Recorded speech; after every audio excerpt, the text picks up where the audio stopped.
Namamasura ka po ulit? Ito po. Naku, anak, sobra-sobra ng ginagawa mo sa akin. Ito, pag nabenta ko to sa junk shop, mapera din ako. Nakaawa na ako sa'yo. Baka wala ka naman laging kinakain. Hindi po. May kinakain naman po talaga ako sa bahay. Paano kung break time nyo? Hindi, okay lang po. Natitis ko naman po yung gutom. Sa bahay na lang po ako kakain. Anak, nahihiya na talaga ako sa'yo. Ito, kaya ko naman itong ibenta sa junk shop. Hindi na po, tay. Basta mahalaga, makakain po kayo.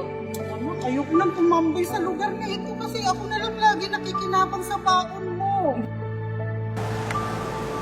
Paano yan? Salamat ulit.